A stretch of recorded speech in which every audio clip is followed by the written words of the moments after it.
Hello,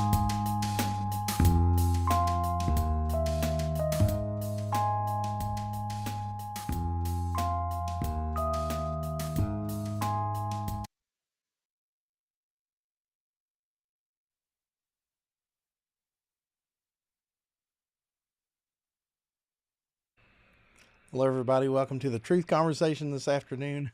I promise one of these weeks we're going to get through this without some sort of technical difficulty at the beginning of the podcast. It's crazy. Anyway, having fun here today. I'm with my friend Artur Asaduriyan. We met over at ETS, and he is a great guy. We had a lot of fun. Talked about a lot of cool things.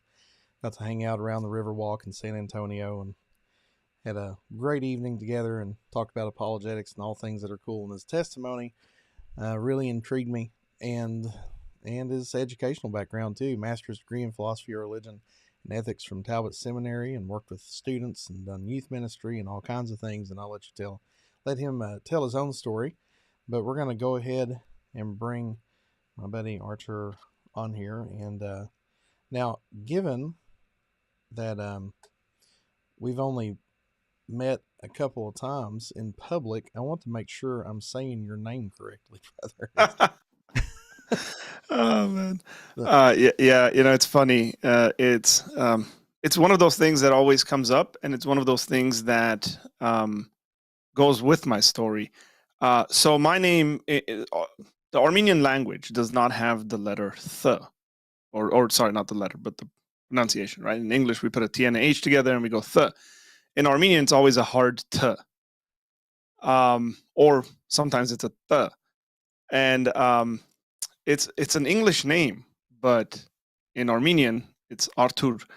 But Yeah. so my mom and dad named me, and then when we were coming to the United States, they went from an Armenian name to a Russian name because legal documentation under the Soviet Union was all in Russian, so they don't have that.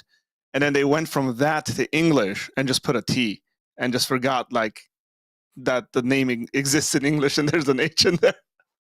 So it's very interesting because you'll see a lot of like Eastern European, like Polish people will have the same name and it's the same exact spelling because it's all the Russified kind of version of it. So I always remind people, just you can say Arthur.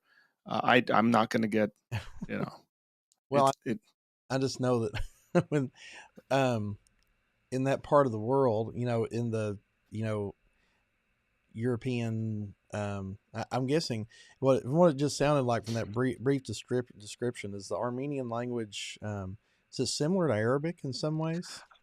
No, it is not a Semitic language. Armenian is Indo-European language, but it's its own like branch and root. It's very, when you look at the kind of trees, the family trees of language, Armenian is its own kind of stumpy thing. Okay. Yeah, it's very, very interesting. So we have a lot of different letters that have different pronunciations, and then some that just don't exist, which is and its own script. So it doesn't have a Latin script or Semitic script or anything like that. That's funny. Been learning Arabic here lately, and yeah. Conversations. It's like it might look like this, but it's actually this. And in English, there's no real way to say this in English, so you have to say it like this. Yeah. My I found out last year I found out just a few weeks ago that I've been saying my Arabic teacher's first name completely wrong for like 6 months.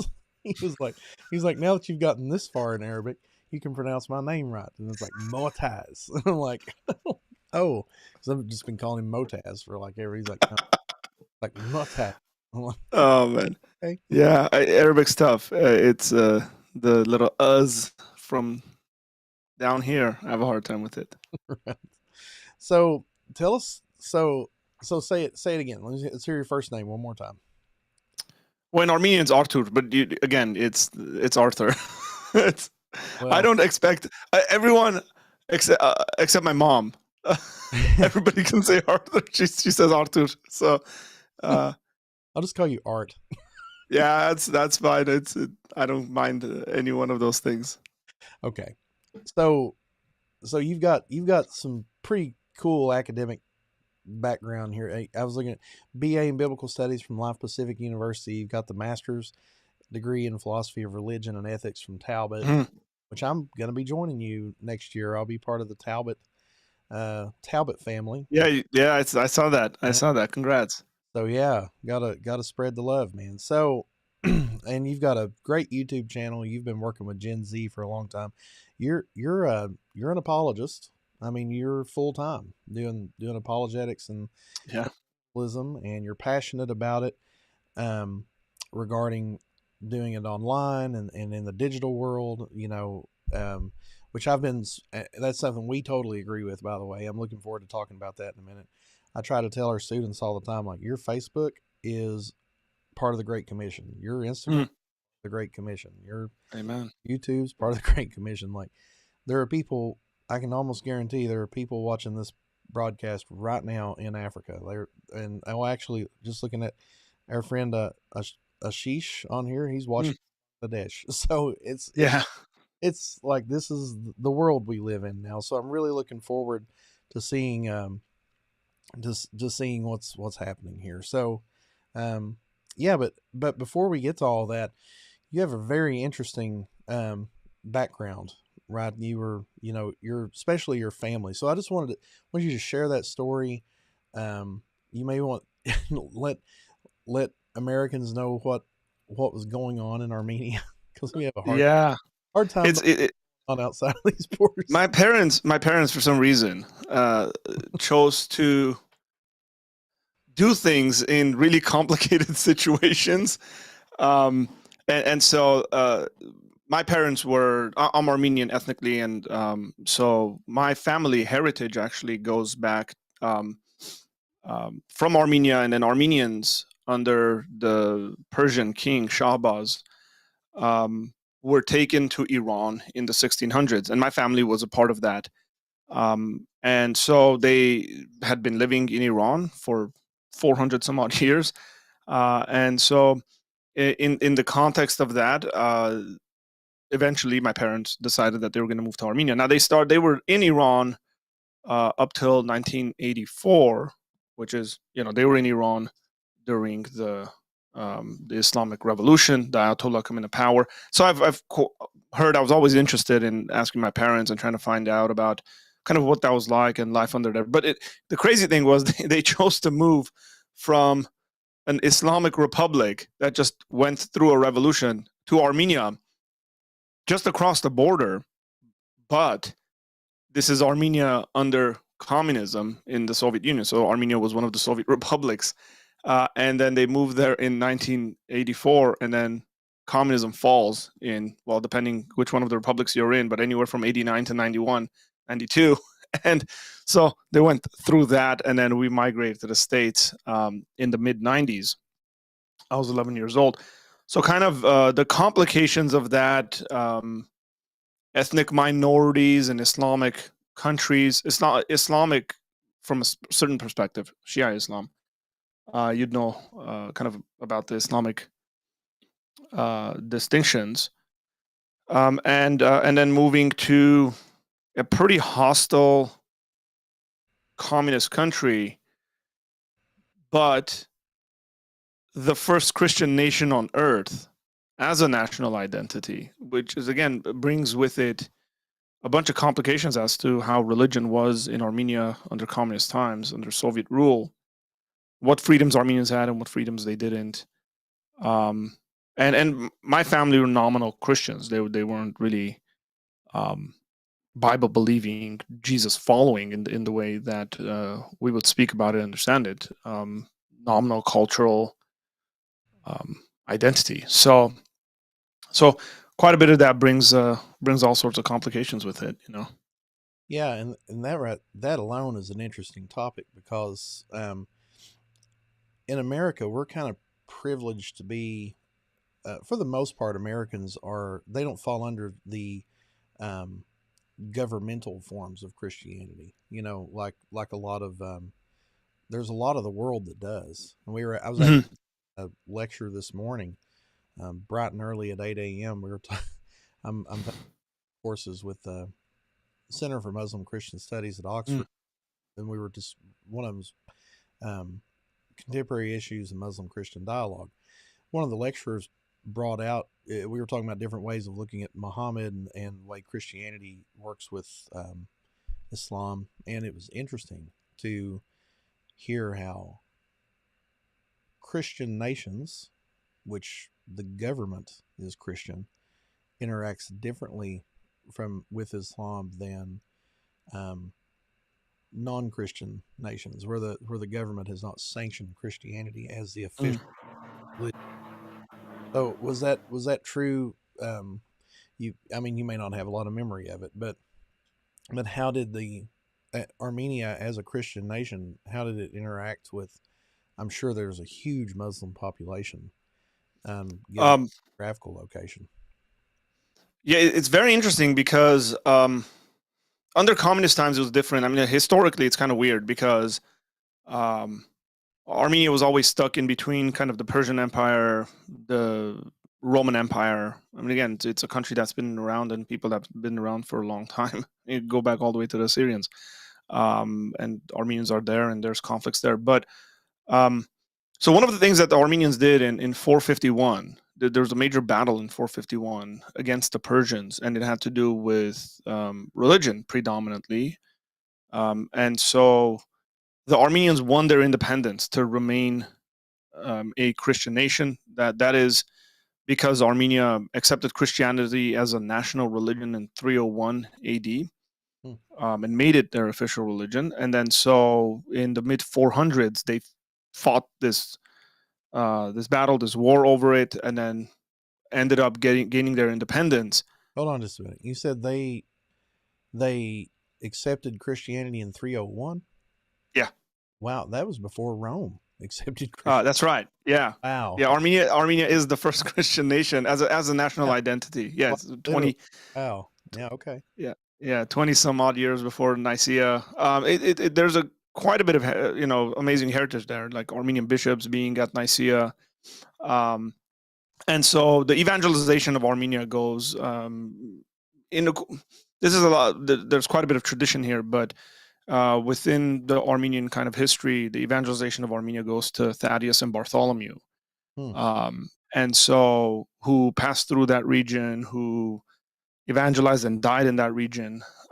So the official Armenian Apostolic Church, which is a Oriental Orthodox church, traces their kind of apostolic succession essentially to Thaddeus and Bartholomew.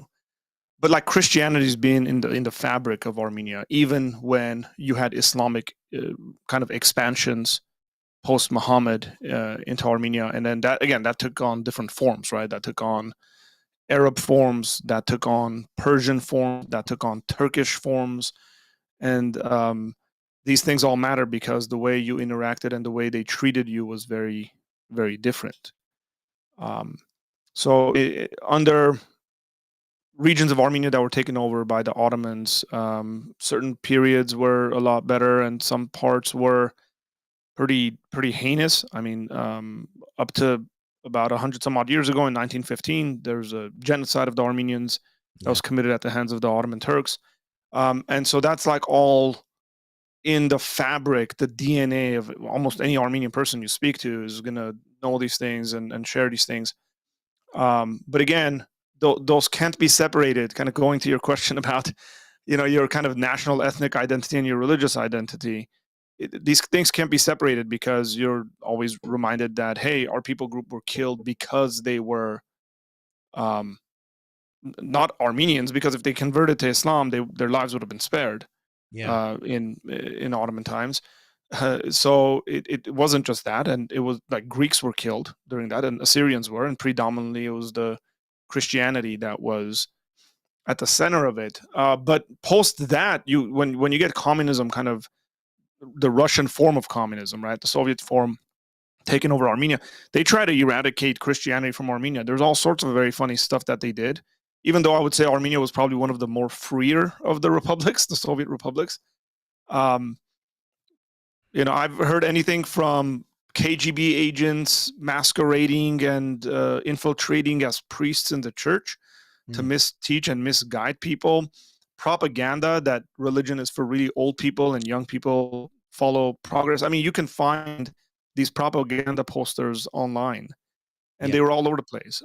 To sending you to indoctrination centers. I mean, they're camps, but they're for young people as well. They're not like concentration camps, but you go there so they can essentially get that out of you, which is what they did to my brothers when they. So I have two older brothers. One's 10 years older and one is 5 years older. So when they moved to Armenia, Mm.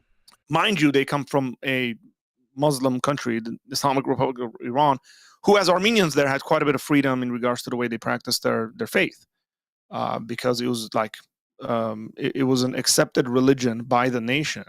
Mm. In Iran, it's very interesting. You can live your Christian life as long as you're basically ethnically not Iranian and you're not trying to evangelize. So if you're Armenian or Assyrian and you're Christian, nobody really bugs you unless you're evangelizing. Like they'll leave you to your community. And so when my brothers went to Armenia, like they wore like a cross to school, and like their school director ripped it off of them, ended up sending them to like pioneer centers, which is indoctrination camps for kids, for No, to get the Christianity out of them. right. And this was in the 1980s too. I mean, it's not like this Yeah, was, yeah, yeah. This is wow. yeah. It's not. I mean, This is like 80, 85, 86. it really does amaze me when you're looking at that part of the world, you're studying the history of it, and you see like you want to get your mind blown. Listeners, listen to this. Go Google photos from Afghanistan in the 1960s.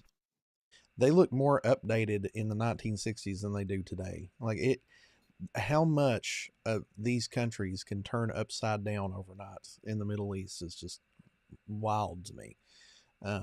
All it takes is some Ayatollah standing up and saying this is the way it's going to be. Then nobody, Correct. then they activate the Republican Guard to hold people at gunpoint that say otherwise. Crazy. It's Yeah. crazy. I mean, you see the same. I work some with when I do my mission work. Sometimes I'm working in closed countries with underground churches and stuff, and some of them are under communist regimes and things like that. And honestly, it is so sad to know that this stuff is still going on today. It's not like the 1980s doesn't seem like a long time ago for us, but it's it's certainly a long time for maybe some of our listeners that are listening. Correct. But it's Yeah. but we need to be mindful. This is still happening today, all over the place, and Yeah. and and you know what? It's probably a good time to say ideas have consequences, right? Absolutely. Yeah, I highly recommend people read the history. I mean, try to get yourself some good historians as to how some of these things happen. For me, I've been on like this quest of reading a guy named Stephen Kotkin, who is an expert on Stalin, and has written two books. I don't think the third one's come out yet. It's supposed to be a 3-volume kind of set on the biography of Stalin. Wow. And then when you see how revolutions happen and kind of the psyche of the people and the sort of stuff that is used and the promises that are made and all that stuff, and all of that was true in Armenia. I mean, look, there's videos you can find from the 70s and 80s from Armenia where I would say it looks like a worship service to Lenin. That's just Yeah. the best way I can put it, and I'm not trying to interpret that. When you get an announcer saying things like, "Oh, the one who brought eternal peace," that sounds like a worship service to me. That sounds pretty antichristy, considering like there's a lot of biblical literature, biblical language that's taken and used of this individual who's been dead for, say, at that point, like 60, 70 years, 60 years. And you're proclaiming him to be kind of the savior of the people and how it gave them freedom and all. And then when in the reality of it, there's no freedom. You can't do stuff you want to do. Yeah. Um, and so it's this weird like fake facade.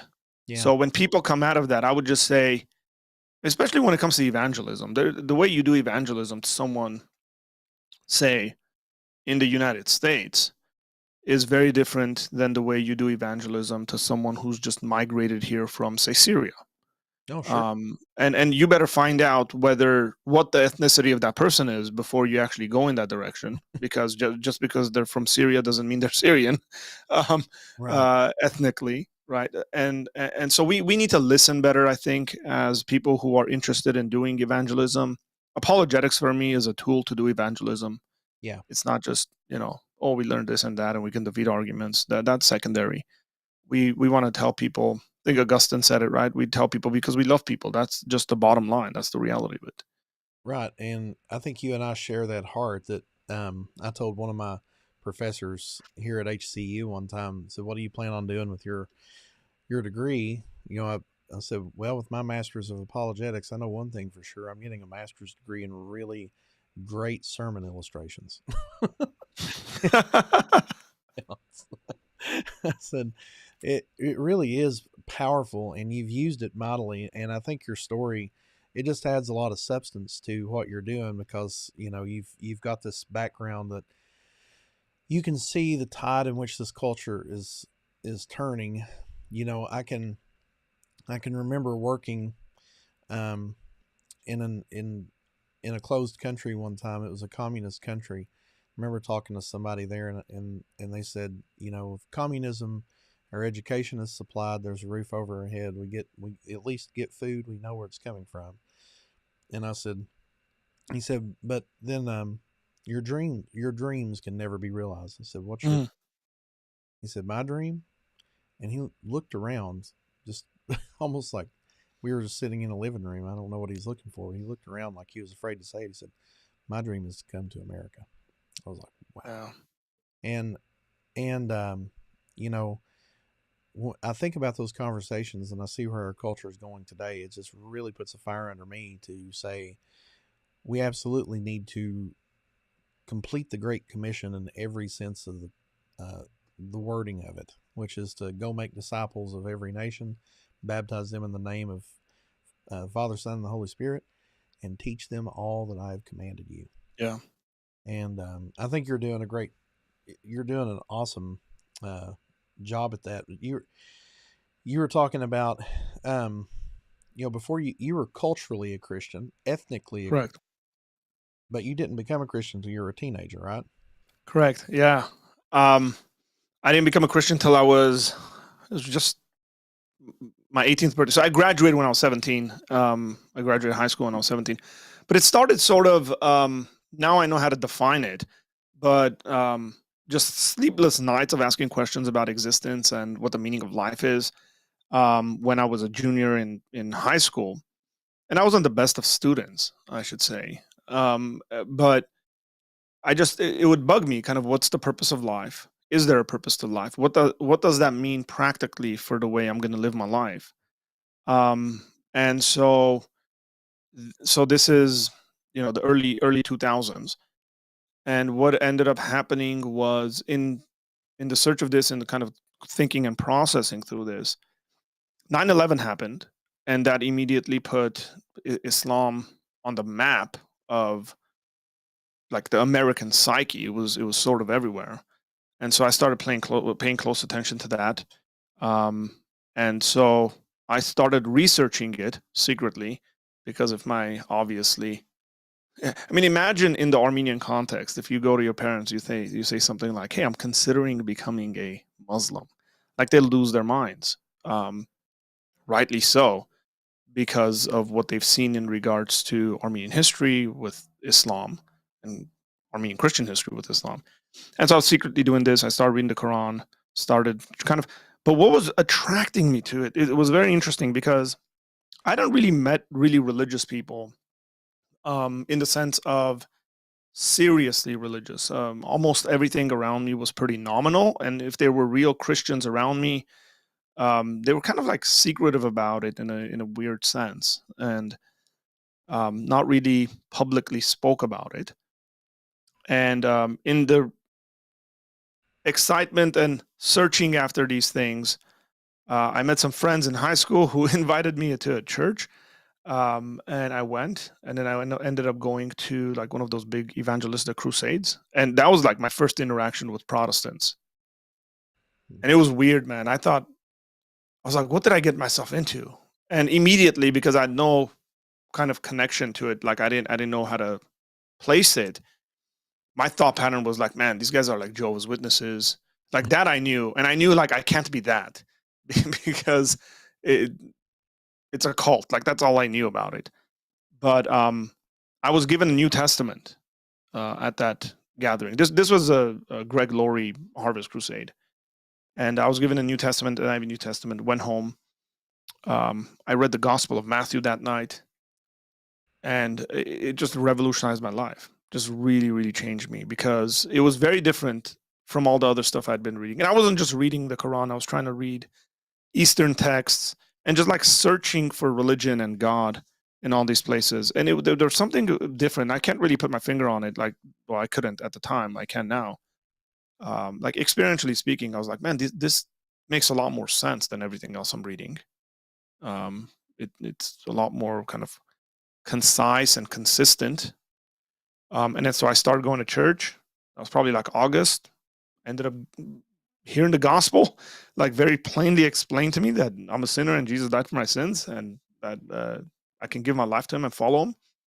And that's what I did. It's probably about October, I'd say, of 2003. And yeah, and I just like then like everything was different, right? I went like kind of insane because I was like, what? Like there's this amazing thing that we know that Jesus died for our sins. I got to tell everyone.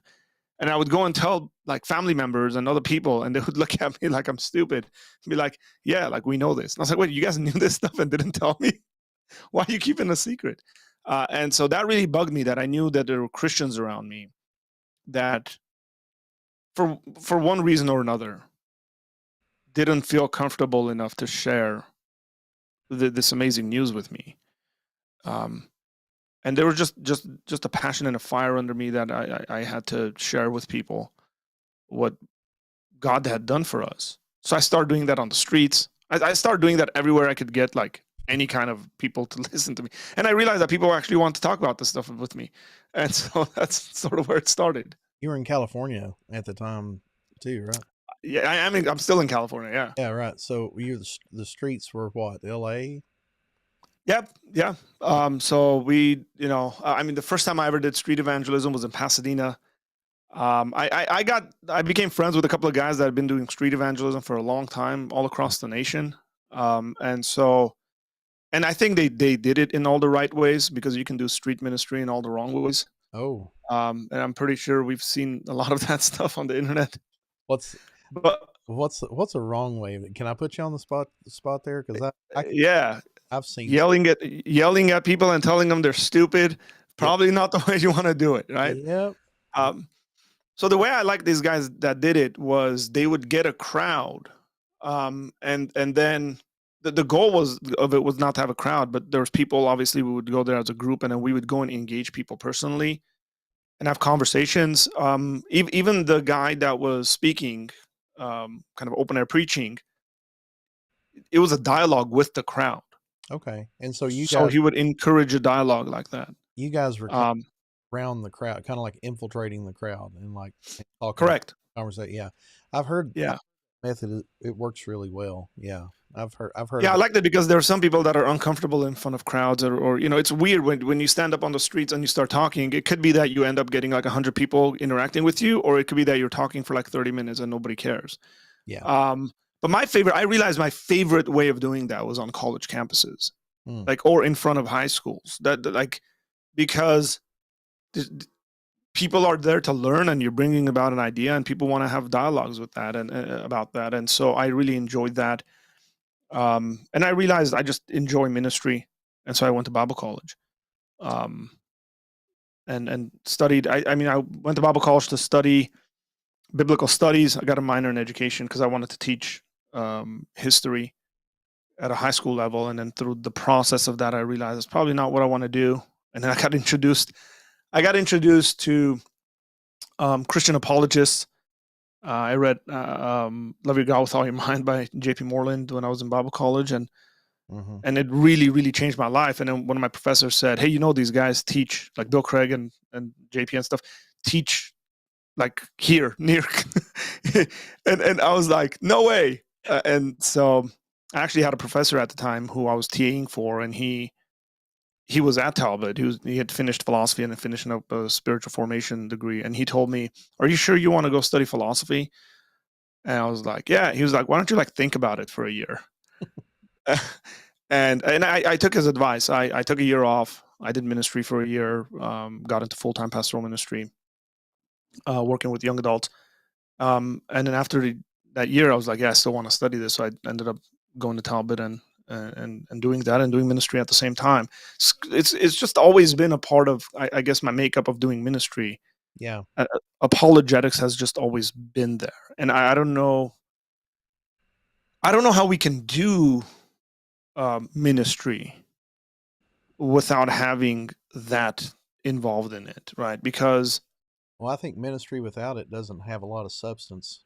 If you want my yeah, no, because I agree. That's the thing, is that because I had when I was pastoring high school and college students, um, they'd go to class and they'd go to school and take a class and come back and say, "Hey, my professor said this, gave this argument," and so one of the things that we did was we would actually reason through those arguments at church, mm, profound. and Something. yeah, place to think, right?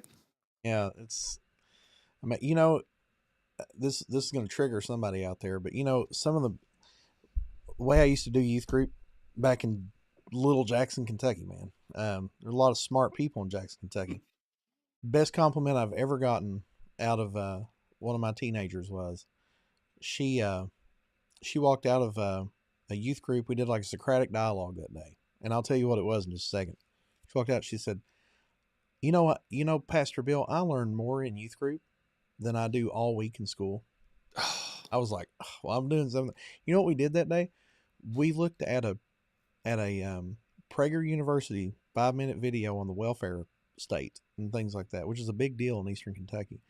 And then we Mm, talked about it biblically. I mean, we just use that as a platform. It's like, guys, this is coming from a politically conservative bias. We need to understand that in the first place.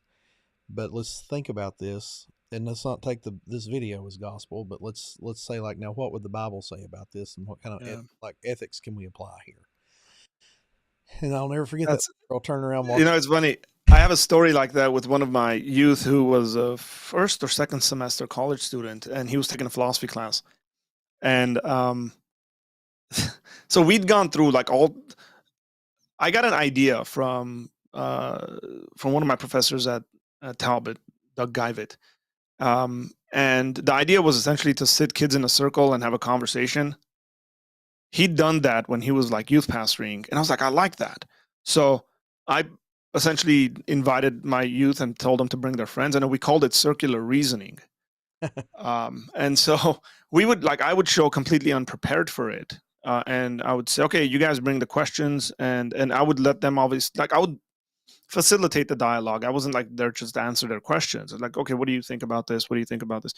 So during this process, we learned quite a bit about different arguments and stuff. And one of our youth ended up taking this class, and the professor was trying to, that's the key word, articulate the Kalam cosmological argument, and was butchering it. Like, didn't know what he was doing.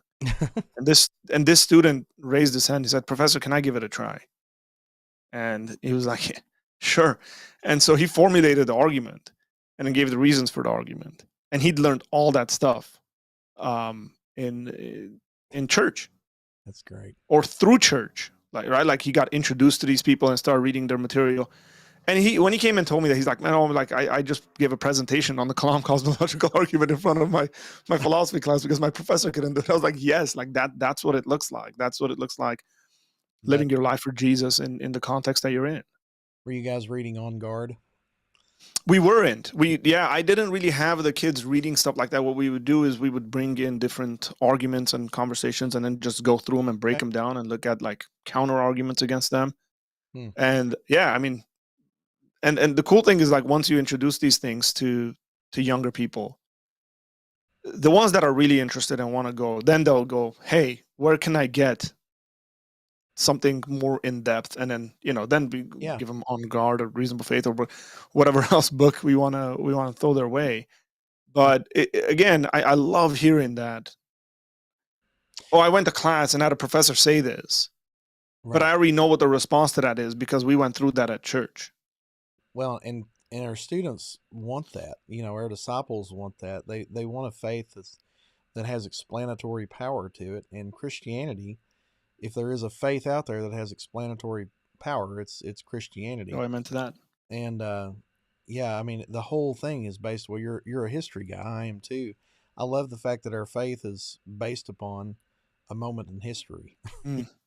that we can look back to, and with an appropriate philosophy of history, you can understand that more deeply. And then God is a God of reason, so we can point to good reasons to believe in all of this because He is a God of order, so we can discover His order in the universe, and and we're made in His image, which means we are logical beings, and so you can, yeah. So it just keeps on going, and it, and then I see show my stripes a little bit, but you know, the last couple of days I've been down with this stupid sickness, which means while I was recovering, I couldn't really do much. I had headaches and stuff, so I was just laying around listening to different YouTube videos and just stuff like that, just laying around. And I listened to a lot of Muslim apologists, Mm. and I have to say, like, boy, there's some bad apologetics out there. It's just it. I was actually talking to my mom about this, and Oh man. my mom debunked one of the arguments without even me. I didn't even have to finish what I was saying. She's like, "Well, that just sounds like he's like it's really that bad." And it's like Yeah, it's it's it, so funny. and So I I had a love friend of mine. I love Uh, it. I talk to him all the time. I'm oh like, yeah, your apologetics stink, dude. Like there are no like even like they're ringleaders, like you hear what's this guy Muhammad Hijab and people like yeah, that. yeah, Oh my goodness, dude! Like he has like I can't believe anybody takes him serious. Like this guy has the worst arguments I've ever heard. They have obviously no respect for philosophy or logic or anyway. I don't anyway. yeah. It's very very interesting because I had a friend who was a teacher and history teacher, and he had a student that brought up some arguments, a Muslim student that had brought up a couple, and he told me he's like, hey. How would you respond to this? And I told him, I said, go ask this student whether the person they're getting this information from is Zakir Naik. Because I've watched like way too many Zakir Naik videos. And he brought it up with the student. And they were like, oh yeah, yeah. Like it's and I was like, okay, so it's just like you can see it from like 2 miles down the road coming your way. My recommendation to our Muslim friends would be like, it probably makes a lot more sense for you to pay attention to like medieval Islamic philosophy than Absolutely, it does to listen to anyone from yeah. the modern times. Not to say that it's not to say there's no good Islamic apologetics out there because, like you said, the medievals, man. Like I wrote my thesis on some of that stuff, man. Some of the people that John of Damascus and Mar Timothy and Al Kindi and these guys were it was a serious philosophical debate back then. There's an argument to be made that you wouldn't have people like Thomas of Aquinas if it wasn't for the church having to interact with like some pretty serious Muslim philosophers. Well, shoot, Kalam cosmological argument is an Islamic Correct. Yeah. argument. I mean, Christians have hijacked that one to because it's an argument just to explain the existence of God, and it could be applied to any god, but of course you don't stop there. You keep going until you get to.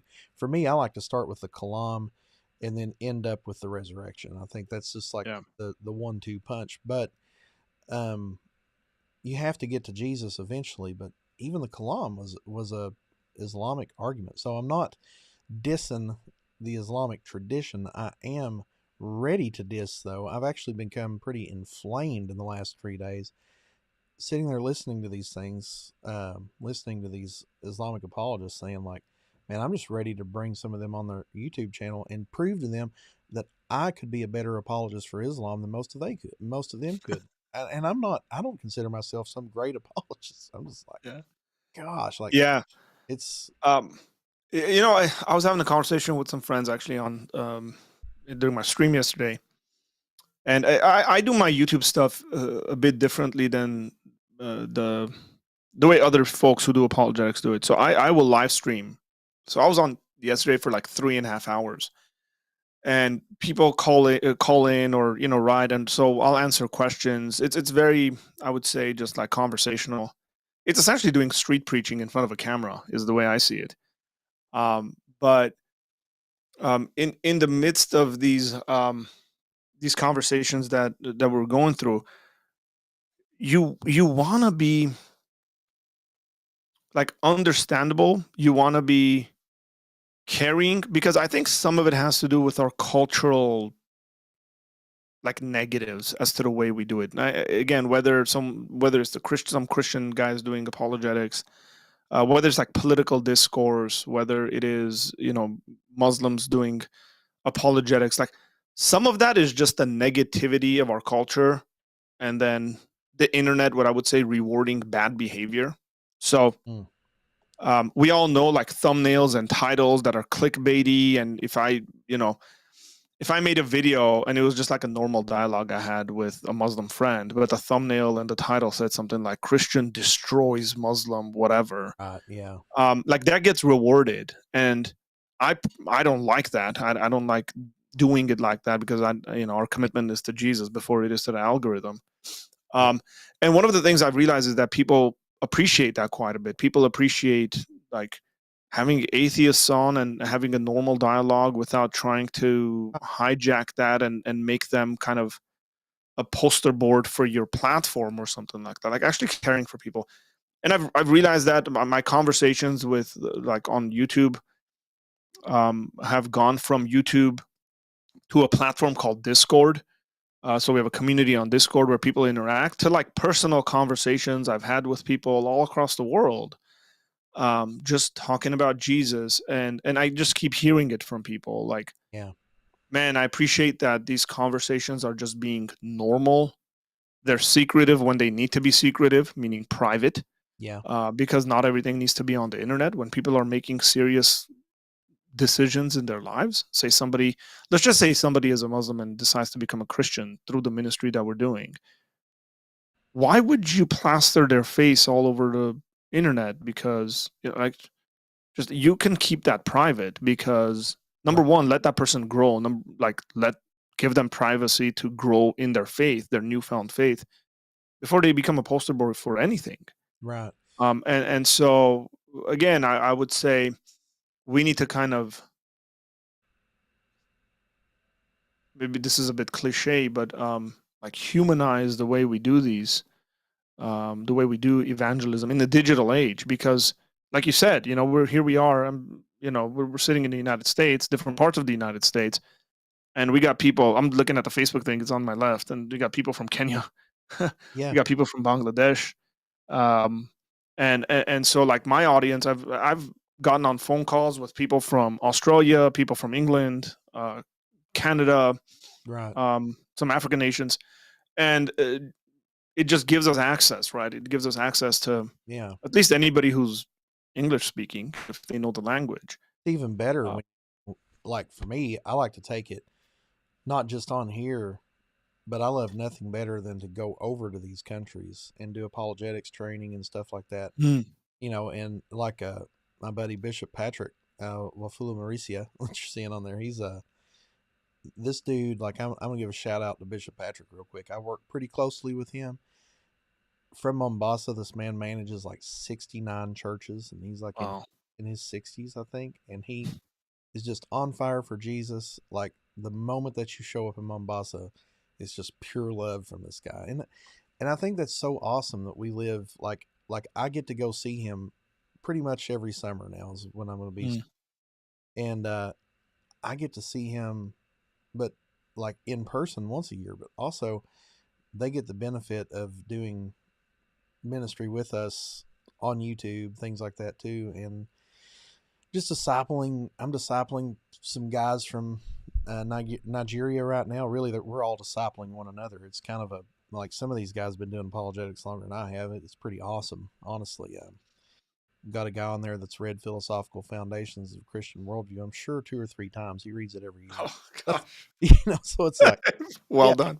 uh, what can you teach me, man? you know, um, Yeah, and doing apologetics in these different contexts, you realize that not everybody's asking the same question, and not everybody even cares about the same question. So I'll tell you this: I moved my family to Armenia in 2019. We were there for a year and a half. We went to start an apologetics ministry there. And ministry I run is called Apologia Center, and then now we have the American one, and then now we have an Armenian one because I went there and we started, and I got a young guy that I'm mentoring, and he's running it, and he's brilliant. So we're like the only apologetics ministry in Armenia doing pure apologetics. I mean, like mere Christianity apologetics. wow, that's incredible. And we're producing videos, and he's teaching at churches and just interacting, and we're kind of getting that off the ground. And when I was in Armenia, I realized something really, really quickly. There weren't that many atheists that were young. Hmm. It was very much the opposite of the United States. And I know the reasoning for this because I've talked to people and then I've thought about it quite a bit. The people that were educated under communism in Armenia, so they got their education essentially in, like, say, the 70s and 80s and stuff. So these are the parents or the grandparents tend to be a lot more atheistic because that's what was shoved down their throats by the government. The younger generation, I'm talking like 35 and under, very rarely did I come across someone who's like a full-blown atheist. I mean, you meet a lot of people that are agnostic. You meet a lot of people that are like, well, yeah, culturally we're Christians, but we have questions as to like why we should trust the Bible or which God is right, why aren't the Hindus right, or why aren't the Muslims right. Those are the sort of conversations. So the funny thing was I didn't find myself using the kalam very much because people already believe there is a God. It's just for them it's like just common sense. They're like, look, everything exists. God exists. It must have come from somewhere. And what they were more interested in doing, the conversations they were more interested was like the historical reliability of the Bible, right? Has the translation and transmission of the biblical text, whether that was been changed and been tampered with. Those are the questions that they're really seriously want to consider. So doing apologetics in that kind of a context is very different than like when I get back to the United States. The questions that students are asking are different. So it's the opposite of the United States. That's what I mean. Like in the US, we see a lot of younger people that tend to be more atheistic. And then older people tend to be more religious. Even though I was having a conversation during our conversation yesterday, my friend said that there's this like, these are like teens right now, right? 14, 15, 16-year-olds who are basically, there's a view called all theism. Have you heard this term? All theism? Yeah, it's essentially saying it's a very interesting form of We'll look this up. like postmodernism, but essentially like all religions are right. So it's in that kind of a vein, but it includes like mythological sort of stuff as well. So he was saying that in his church, my friend was saying in his church, he was essentially interacting with some young people who were like all theists, and their friends were like all theists. Maybe What was that? omnism is the respect or belief of all religion. Those who hold to this belief are called. Yeah, that might be that sounds about right. Yeah. Omnism. Like and yeah, like so we ought to respect and accept all religions, their different perspectives and stuff like that. Again, like this isn't really nothing new, right? But if you get a large chunk of the younger population who are just very willing to this, the way we do apologetics looks very differently. The way we do discipleship looks very differently. which I think omnism. I mean, that's a great starting point, especially if you look at that, like the C.S. Lewis myth made fact type argument. That's like, there's a lot of truth in every world religion. I'm not afraid to say that. Oh yeah, 100%. I mean, when I'm talking about this stuff, I was like, Christians are different, right? Christians believe in the virgin birth. Christians believe that Jesus was a powerful miracle worker and powerful teacher, that Jesus ascended to heaven, will come back one day and judge the living and the dead. Guess who else believes that? The majority of Muslims in the world. Yeah. Yeah. All of the things about Jesus. The difference is our Jesus is grounded in historical, sound historical knowledge that we can discover and test and prove. And, the death, burial, and resurrection of Jesus Christ is the most historically verifiable thing of all of Jesus's life. So we can come back to that, which doesn't exclude every other world religion. It actually it actually turns every other world religion into like, okay, you have some of the truth, but you don't have all of it. Here is the 100%. Here's Yeah. what Christianity says, and I'm not being a heretic, by the way. I'm saying, and I'm not saying that all roads lead to heaven either, Yeah. because Christianity, you cannot go to heaven except through Jesus Christ. But when you walk over here to the Vietnamese Buddhist Center, which is about 15 minutes from our campus here in Sugarland, Texas, they have this huge statue of Kwanam Tathagata that has a very similar story, and she is their savior figure who purifies the hearts and minds of the believers. Will come back one day and bring all the believers up into heaven. Has defeated the demonic forces. Has laid down a sacrifice. All these other things. It's like, yeah, well, if Jesus actually is who he says he is, it would make sense that a lot of these other world religions are sort of pointing back to him, kind of like what was that? Eternity in Their Hearts by Don Richardson. He talked about that. We've never found an atheistic tribe in this world. Yeah. Everybody is, Isn't that yeah, isn't that interesting? yeah. Every tribe has this idea of not just that, they may say like, well, there are gods, but there's always the chief God, the most high God, and that's part of the reason, from my understanding of Acts, that's that when they started reaching the Gentiles more and more, is the God of the Most High, is what they called him, or the Most High God, or Yeah, interpret. and I mean I love that because I think that's the first introduction we get to God in the Bible.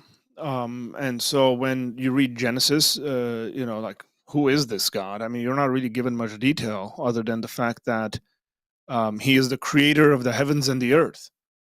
That's it. And then the creator of the heavens and the earth calls a bunch of people to follow him, specifically in this case, Mm-hmm. creates Adam, and then there's Noah, and then specifically there's Abraham, and then you get to know more about him. Excuse me.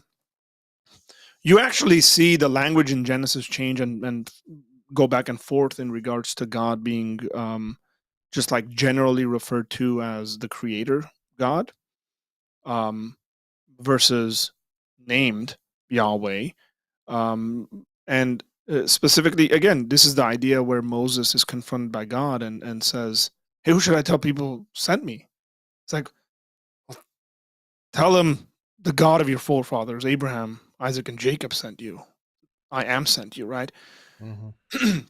And that's very unique because we forget the revelation of God that has been continuously laid out for us. God, and the New Testament authors speak about this. They speak about, God in former times revealed himself and spoke to us through prophets, but in these days, in these last days, has spoken to us in the person of Jesus Christ, like spoken to us the best possible way you can speak, is through the incarnation. Um, God become man. And so this is all a part of that biblical narrative, I think, of God going from general to very specific. And sometimes it makes sense that we do our apologetic that way. We do our evangelism that way, right? We start with things that we agree with. Like, so if you sit across someone who isn't a Christian and you go, well, do you think that there is kind of an ultimate cause? And this is kind of where the kalam comes from, is that, do you think there's this ultimate cause to the universe? Well, yes. Okay, so what do you think about this cause? What kind of a cause would this cause be? Then you break it down and it's like, oh, well, what you're saying is this cause is self-existent, wouldn't have, can't be material, has a will. It's like, yeah, we're in agreement of all this stuff. It's like, cool. Would this cause have to reveal itself to us, himself, herself, whatever, Mm-hmm. right? And what would that look like? And then you can start having the conversations, I think, about all religions claim to have some kind of a revelation. Yeah. I got the Quran, I got the Gita sitting behind me. Like, these are like religious. Everybody's saying, "Look, here's our sacred text where God has told us who he is. Um, and then you reason through that. And you can reason to that backwards, right? I mean, I like reasoning to it backwards. You're like, you can reason to that by saying, well, if the resurrection happened, then everything else is excluded and we're good to go. Right. I've got the Gita here in front Yeah. of me, Hindu holy book, and one of them anyway. And it's just a poem about war. The difference between this book and the Bible is a book essentially about history. I mean, it's a like a historical narrative. A lot of people miss this, I think. You know, when you start getting down to the specifics of Jesus, you've got four Gospels, which are biographical sketches of Jesus. You got the Book of Acts, which is a historical sketch of the early church, and then you have all these historical documents, which were letters to churches from the Apostle Paul and Peter, James, John, etc. And then you have the apocryphal book at the end. That's the only book that's not historical because it's not happened yet. But it's Yeah. every Still his. I mean, depending on your end times views, but it's still historical, regardless whether it's a future history event or it was a past history event. It's still historical. Yeah, so yeah, it such a different book than this. Where it's literally just you know just poems. It's literally just a poem. If you could see it, I don't know. A lot of people, maybe our listeners, have never looked into the Gita, but you can see it clear stanzas. And Yeah. not very big either. It's pretty thin. You really read it in one sitting. But there's a lot packed into these books. There's a lot of cultural meaning behind them and things like that. But it's has nothing even close to the resources that the Bible has in it. There's no religious book I've ever come across that have the resources that the Bible has in it. And I'm saying that objectively, by the way, because I wasn't my whole life either. I was Yeah, I would just say one of the issues that I see in the church, again, this comes to, I mean, we do apologetics because we want to do evangelism, and whether we do it digitally or however you're doing it, right? I just, again, so much of our lives is digital now, yeah, meaning there's an extension of our lives that is on the internet. yep, Now, I don't, there's a sweet spot there where you're just not like one of those annoying people who like the only conversations you can have is talking about God. You should be able to have conversations about other things like movies and sports teams. Like that's okay. It's not a sin for you to enjoy your life. God cares about your life quite a bit. But if like engage people in a loving way, and that might be in a Facebook thread, or that might be somebody posts something and you send them a private message and say, hey, I realize you posted this on Instagram. Would you be willing to grab coffee and have a conversation over that? And if they posted about it, that means they care about it. I would just generally, that's the hint you should be getting. People are generally going to post things on the internet because they care about those things. So I can just give you a couple of recommendations as to how we could go about, like, say one of your, friends posts a meme making fun of Christians. There's a couple of ways you can go about that. One of them is you jump into the comment section and you say like, I'm highly offended. I can't believe you did this. I thought you were my friend, whatever, right? Probably not the best way. You're not doing evangelism there and you're not really defending anything. yeah, Um, a better way to do that is, like I said, hey, I realize you posted this thing. I'm really interested in this subject as well. Do you want to grab dinner? Do you want to grab lunch? Do you want to grab coffee? And I'd like to speak to you about this. I think that's generally a better way of you going about that. And if you have those conversations and clarifications for them, they might actually go back and say, man, hey, I sat down and talked to a Christian who knew what they were talking about. And this post really didn't do justice to the Christian view. And they might take it down. They might apologize for it. They might change their own mind about it. There's quite a bit of things you can do about these things rather than just like, what I don't like is the online essays in comment sections of yeah, people just arguing back and forth. There's probably a good way you can do that if people are generally respectful of one another. But managing that becomes really kind of insane because you can have like 50 people debating each other, which is just like, how do you even manage that? You can't, and you can't.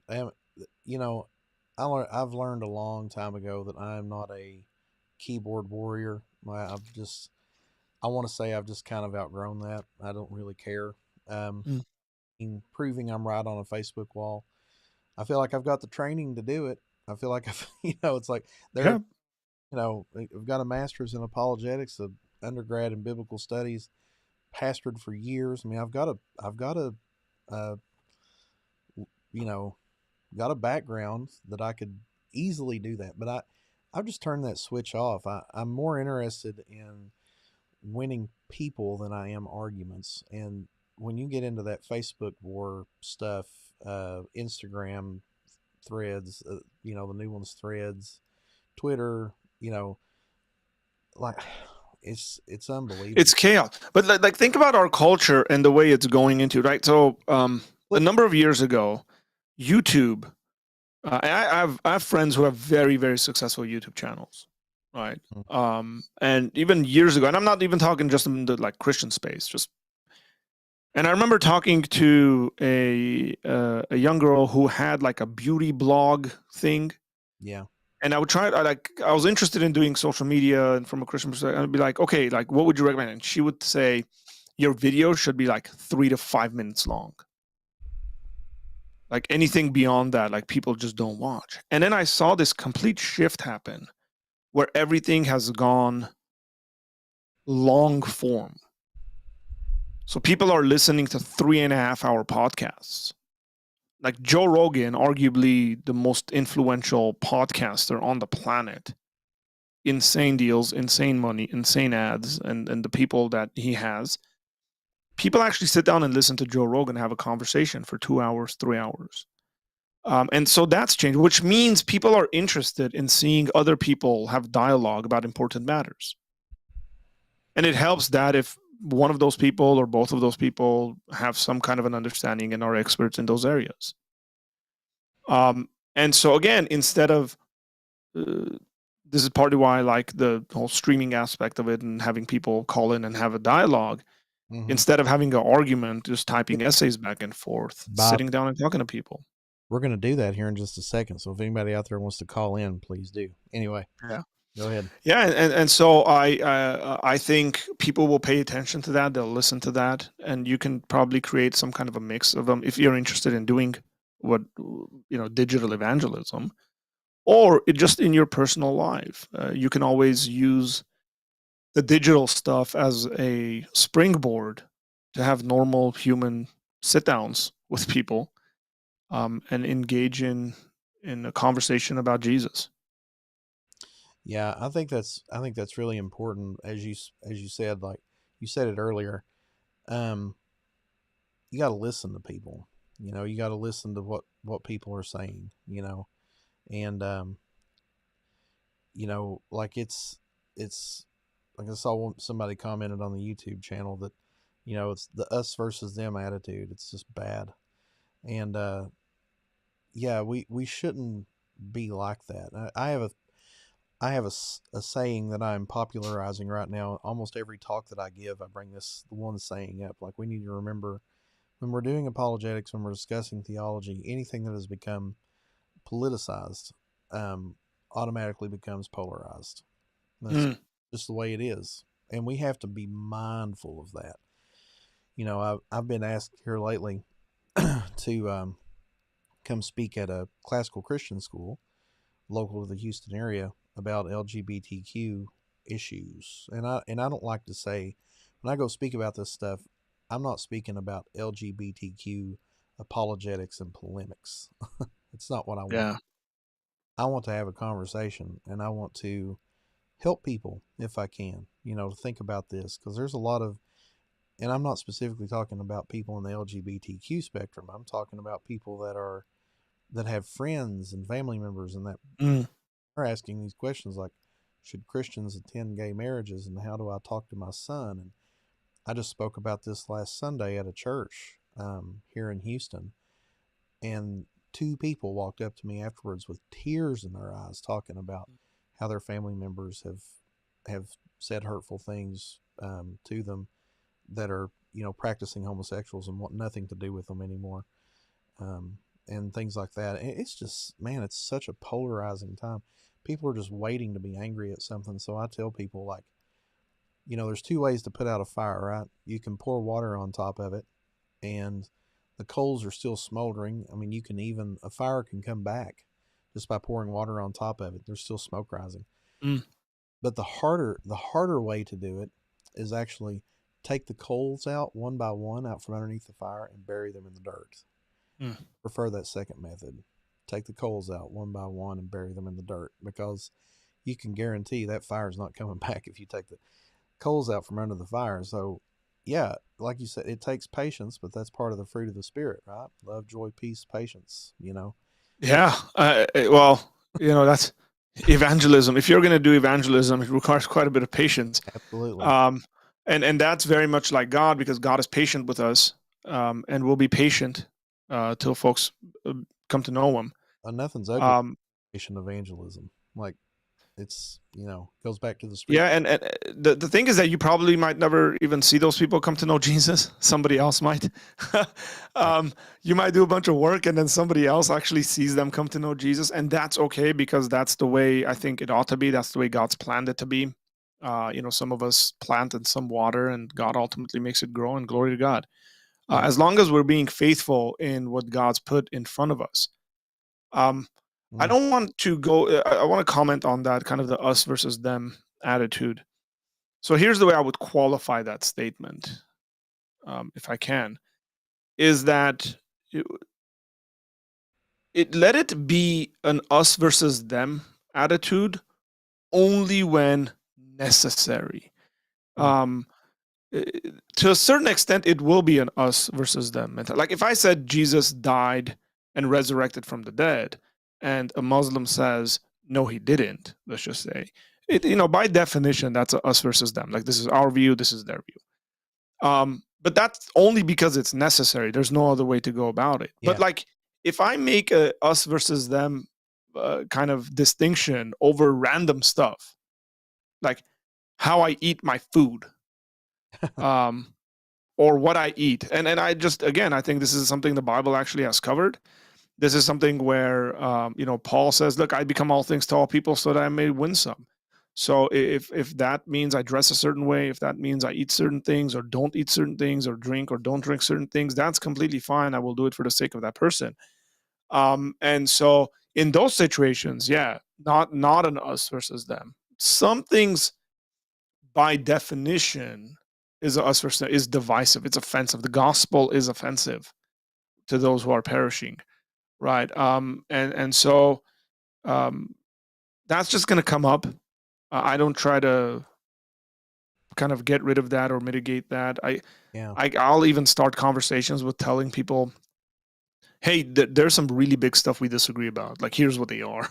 Yeah. Right. Yeah. Let's put that aside for a second. We'll get there. Like, I mean, we can get there real quick, but let's try not to, and let's talk about all the stuff we agree on, because it makes sense to know that our agreements might even be more, but at a superficial level, and our disagreements are actually less, but they are more foundational and fundamental to the whole conversation, I think right? we say in apologetic circles all the time, knowing which hill to die on. There's Yeah, You have to choose your hills to die on, and there's, like the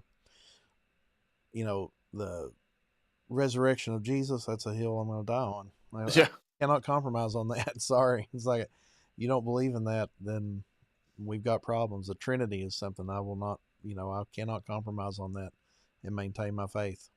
yeah. The Uh, complexion of Jesus' skin color, yeah, speculative. yeah, like it's like, am I gonna like have a whole? It's Although not have an argument over that. he looks a lot more like you than he does me, brother. I would say. They just keep me but under the sun a little bit. I get a bit darker. but but that's a whole other conversation, right? Because I see this a lot of time with progressive Christians, that they'll say, like, white Jesus, white Jesus, why is all this art white Jesus? It's like, because when you look at Japanese art, he's a Japanese looking Jesus. Because when you look at Because it's done by white people. That's why. he is a reflection of that culture. I mean, that's part of the way art is done So sometimes. here's the way I would flip this, Bill. And I wish we had these conversations in this way, right?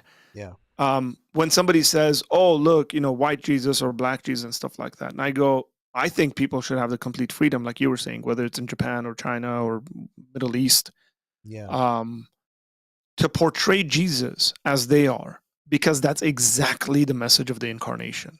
That God became like one of us, right? Like that God became a human being. And yet there's a historical aspect of it in yeah, regards to being a descendant of Abraham and David, and there's a reason for that. yeah, But if you're viewing it from a theological position, which we ought to, that he became human, he became like us in every way, yet without sin.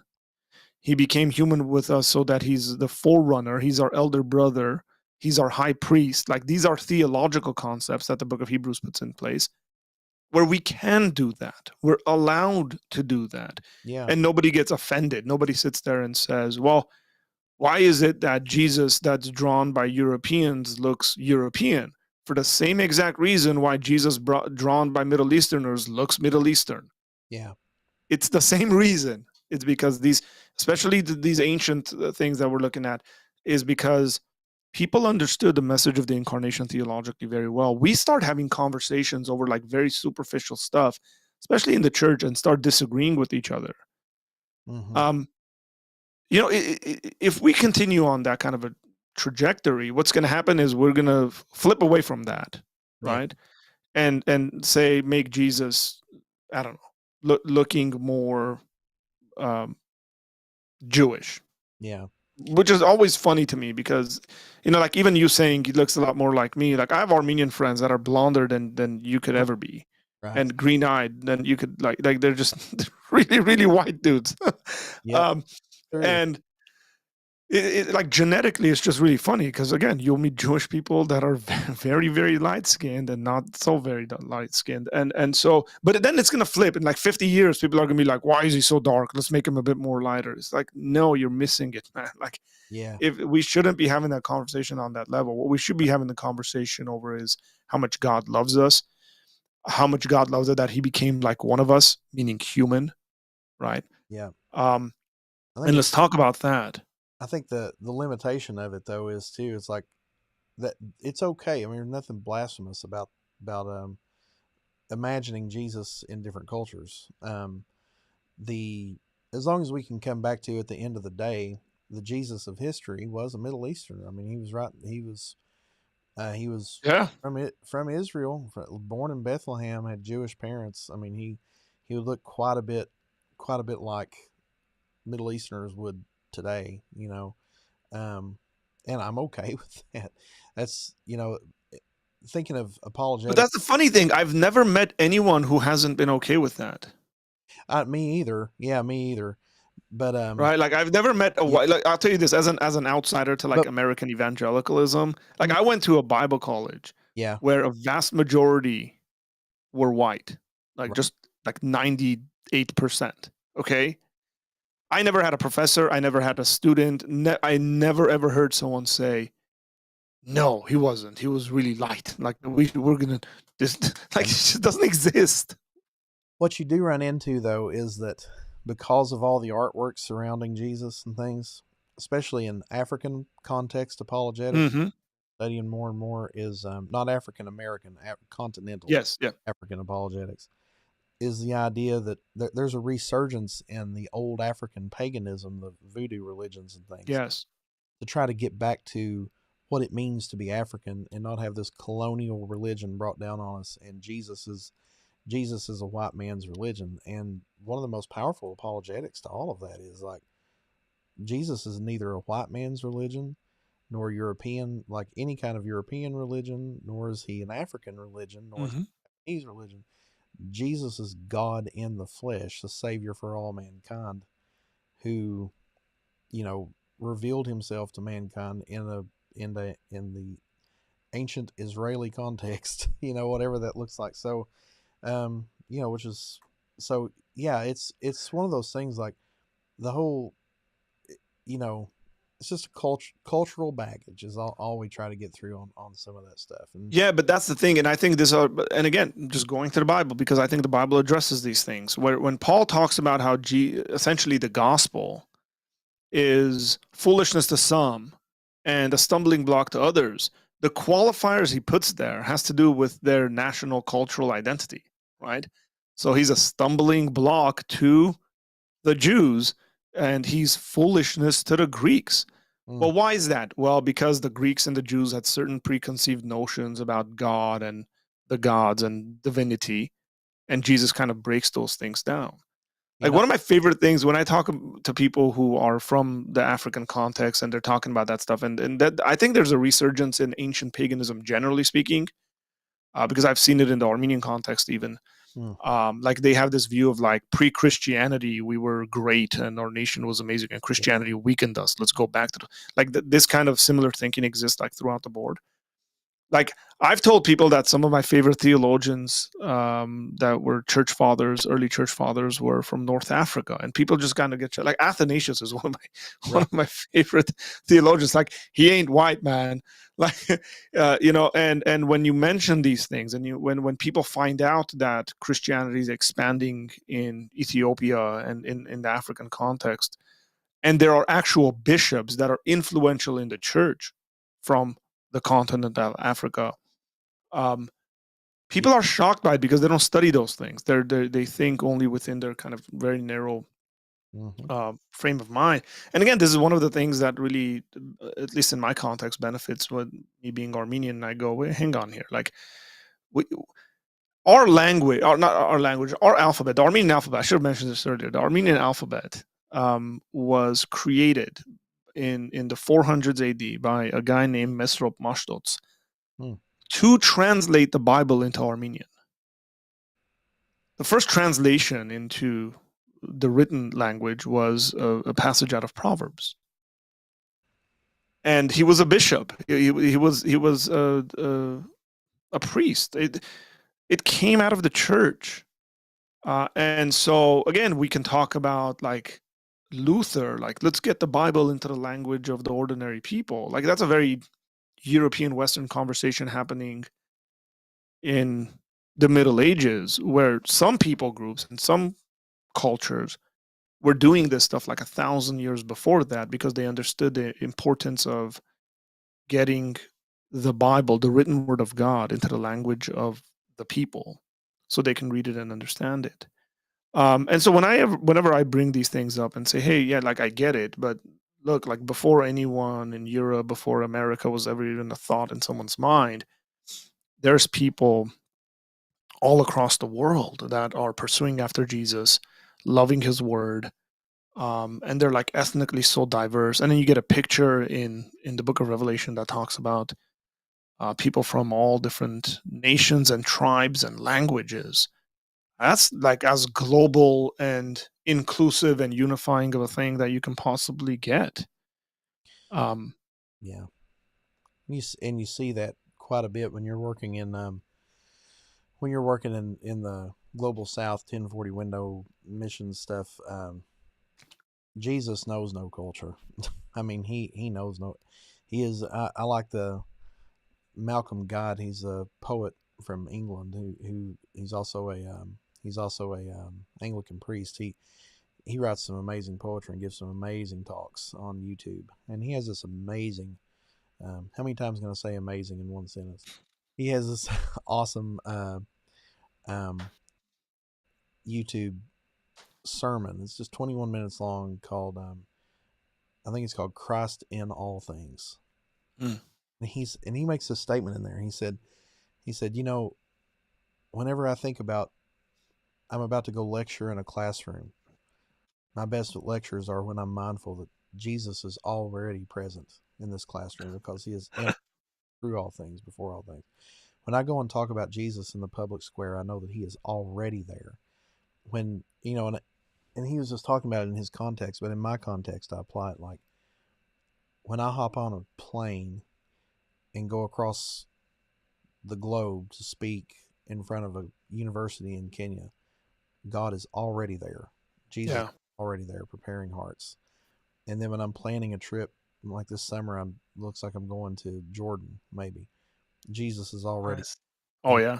when I walk out of this room, um, my office, and walk down into the college campus and talk to a student about Jesus, he's already there. Yeah, he doesn't know Jesus is. Heaven is going to be an amazing place when we see all these different cultures come together and all this. Not even something we plan to talk about, but here we are. It's just Yeah. such a Yeah, but that those are the questions. I mean, again, going back to evangelism and answering questions that our culture is asking in whatever various capacity. These are the sorts of questions that our culture is asking. And mm-hmm. what I love about it is is that the Bible is not silent on the subject. The Bible actually covers the subject. What we need to do as believers is be well informed about our biblical text. It's like Yeah, pay attention to some of these things that you might read over or have a blind spot towards, or I don't know, like devotionally, you can't apply it into your life. You don't know what to do with it.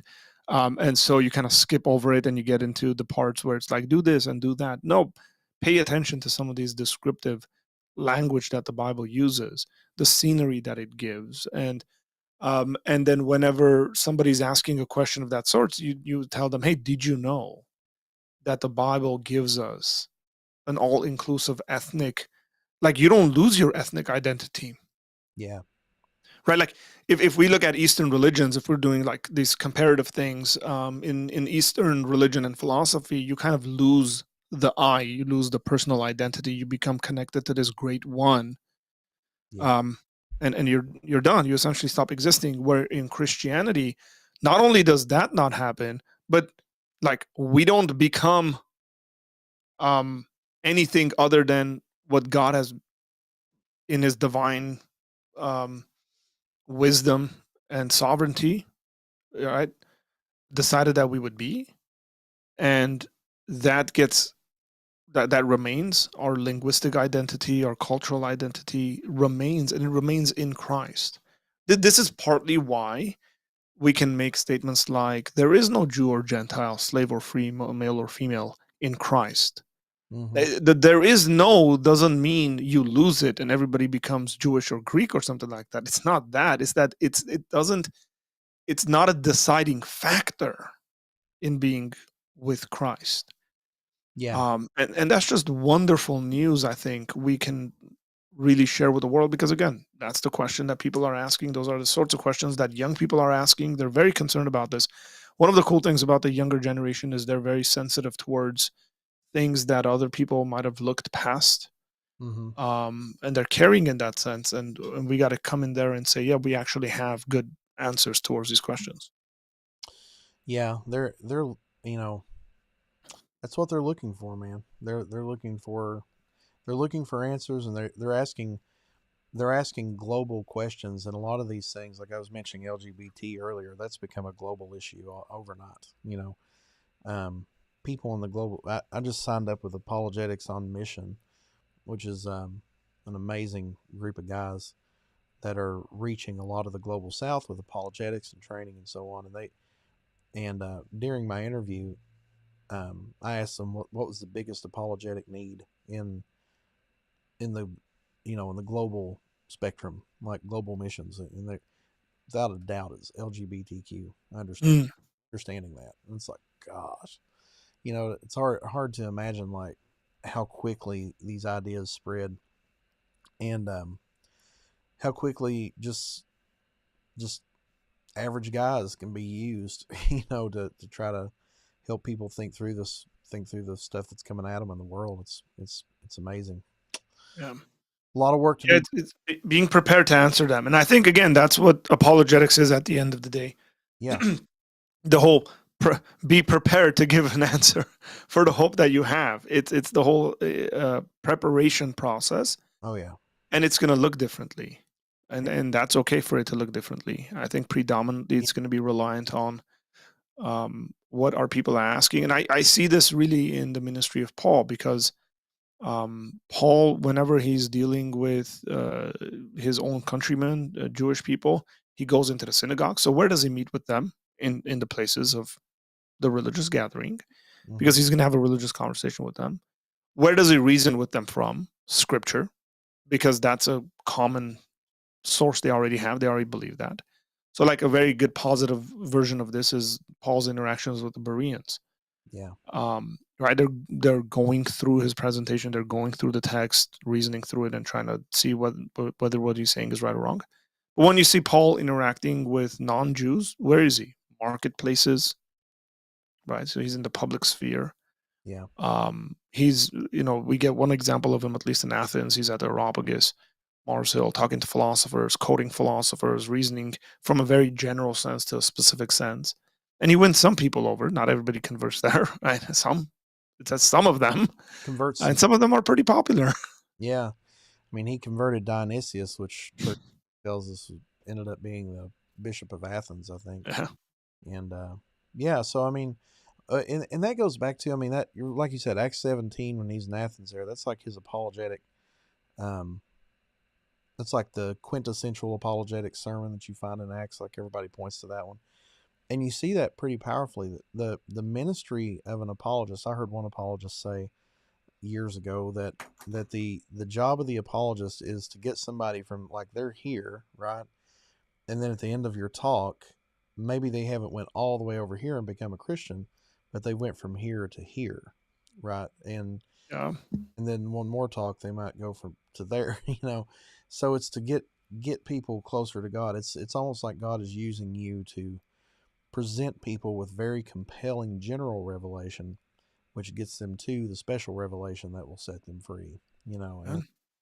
and I think, I think I told somebody the other day, I don't know about you, but I've seen people come to the Lord in different ways with apologetics, but I've seen more people come to Jesus by historical proofs of the resurrection presentation than I've seen anything else. But at the end of the day, they're like, all right, so this is not just like some sort of fairy. This is not some like blind leap of faith. This is not some, Kierkegaardian idea of just like blind faith. Oh, it's like, well, we can't understand it. It's all a mystery and all that. And that really troubles me, man.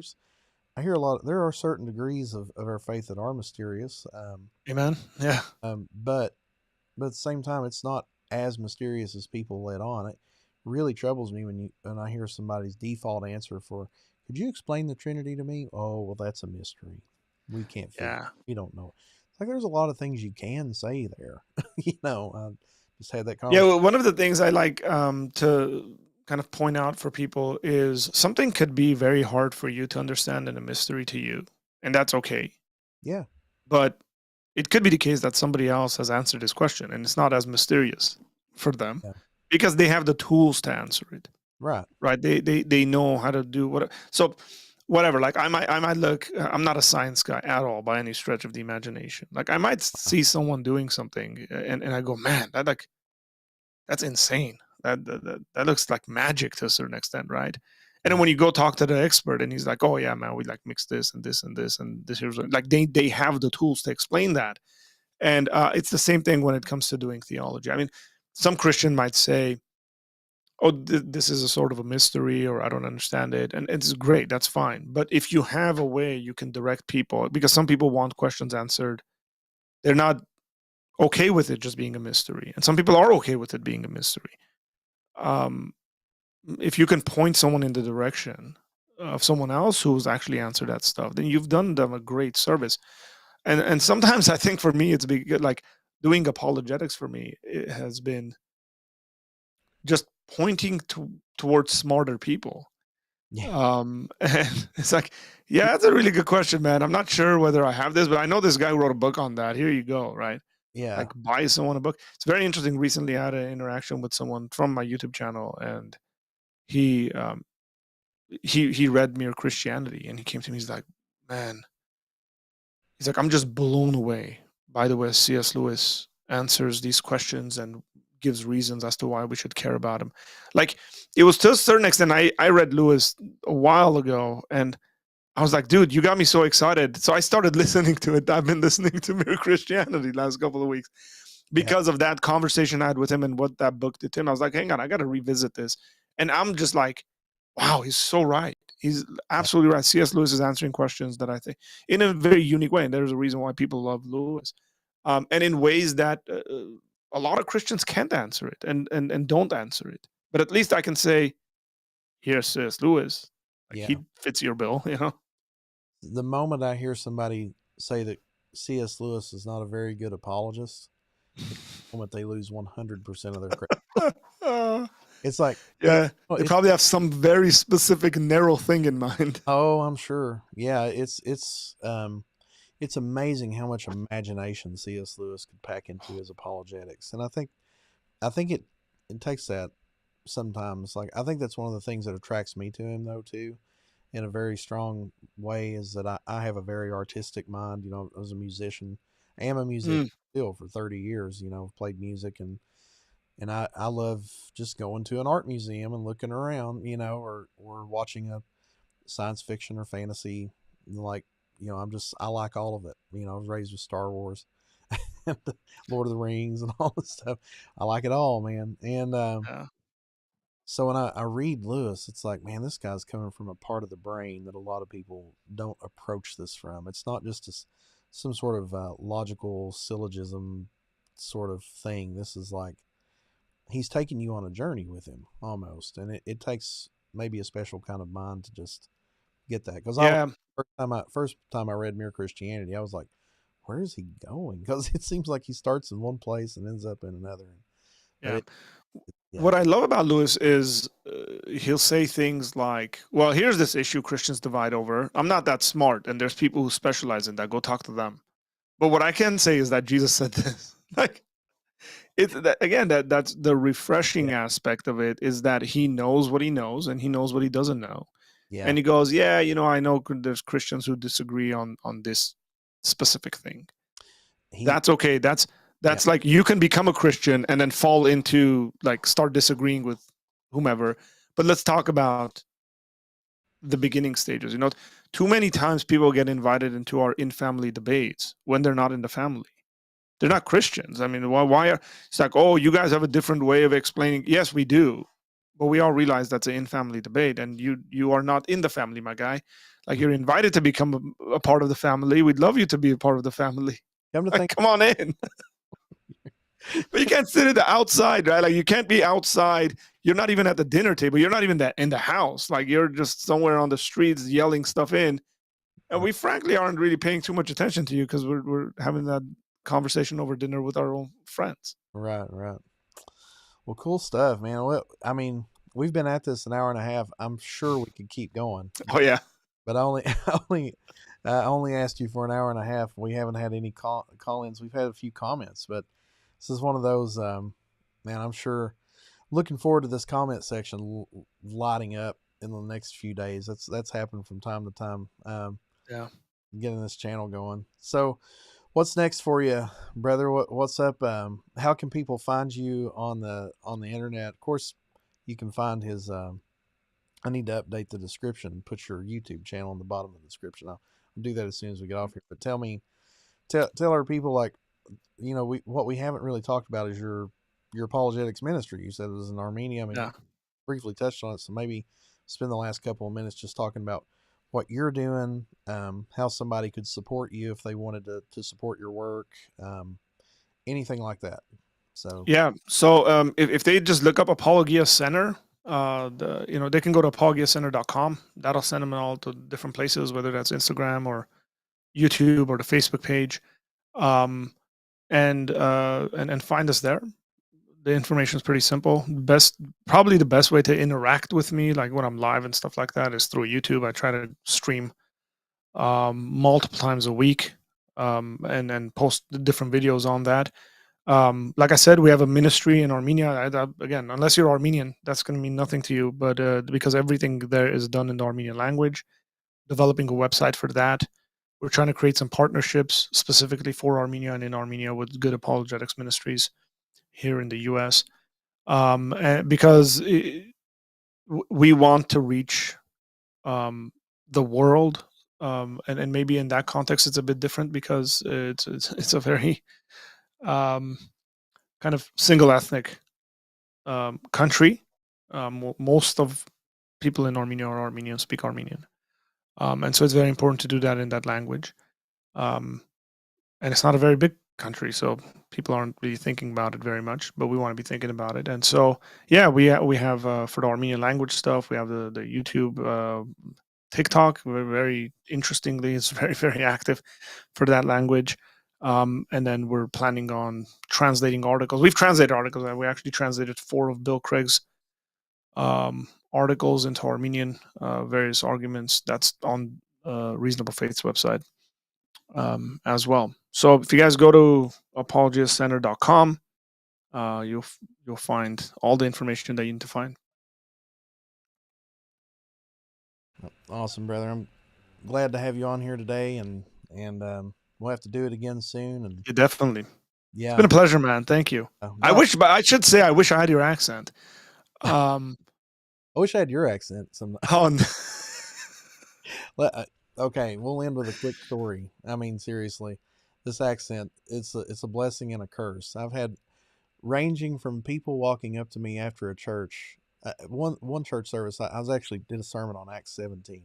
This sweet lady, she didn't mean anything by it. I swear, it just came out so bad. My wife was mortified. She said, "I hear you open your mouth and you have this hick accent come out, and then you start quoting Epimenides and Heraclitus and all this and Plato, and you take us through this philosophical history of the Logos, and then man. and I'm sitting here like, so it's like, well, I appreciate you saying that I sound like an idiot, but at least I've got some education." The reason why I like it is because there's a friendliness in it. There's right, like there's just like inviting aspect of it. It's familial. Well, my friend Sarah Stone said, she said, she said, "I love your accent." I'm like, "Yeah, I hear that all the time." She said, "No, really, it's endearing." It was so embarrassing. The first time I ever went to a big city, I'm from a town of 1,200 people. Oh, wow. Little tiny town in Jackson, Kentucky. They wrote a book about it not too many years ago called Hillbilly Elegy. That's my hometown. And J.D. Vance wrote that book, and it's what made him famous. Now he's a senator or something in Ohio, I think. But he, yeah, so that's their claim to fame. It was a book about the drug of Eastern Kentucky. It's Hillbilly Theology. And when you're young, first big city I ever went to was on my senior trip, like big city. It was Washington D.C. Okay. And it was 9/11, and like the whole year of 9/11, I graduated in 02, so 9/11 happened in 2001. So our senior trip just got derailed. I mean, totally. We were going to take a bus to D.C. and then go up to New York City and tour the Pentagon. Well, none of that happened. Oh, yeah. So they were like, "Well, we can't do much, but you guys have already paid for this.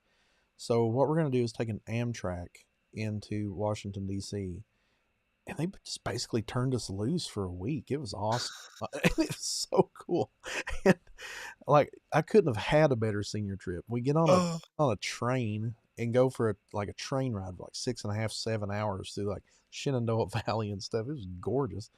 And then we just got off the train in Maryland, put our stuff in a hotel, got back on the train, then got off in Central Station. What's it called? I think it's called Central Station in downtown DC.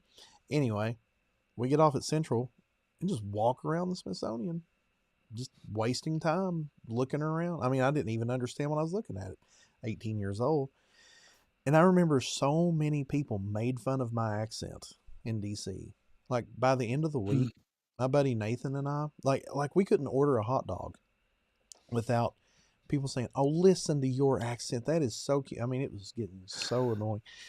We literally, for the last day we were in DC, we said we're going to do nothing but talk in a British accent everywhere that we go. People we did like all day long. Like, "Oh, look, it's the Hope Diamond." Oh my God. That's a true story. Well, anyway, it's a good place to end. Well, I appreciate, man. You're an easy guy to talk to as well. It's been a good interview. We've had a good time. So thank you, man. You too. It's not the last time we do this. I thought it was fruitful. We could honestly do a whole series probably, and it would be awesome. It'd be so fun. I think so. Yeah. All right, brother. Well, God bless you. Appreciate you, man. We'll talk with you soon. Definitely. Take care. God bless. All right, see you. All right, guys. Thank you for tuning in, and tune in for more. You can subscribe on our YouTube channel, follow our interviews, and watch this little thing grow. I think we're somewhere around 340 to 350 subscribers. So, um, just subscribe, like, share the videos around. If you find this content valuable, tell your friends about it. And, and we're not trying to be popular for the sake of being popular. We're trying to get the message out there so more people can be affected around the world with just some solid Christian truth through these conversations. So, God bless you guys, and we will see you next week. And then the week after, I'll be out of the country. So we will have a very special premiere. So be looking forward to that, and you'll be watching for that thumbnail, that live event to come up. So, God bless you guys. Let's just keep talking about truth. Have that truth conversation. See ya.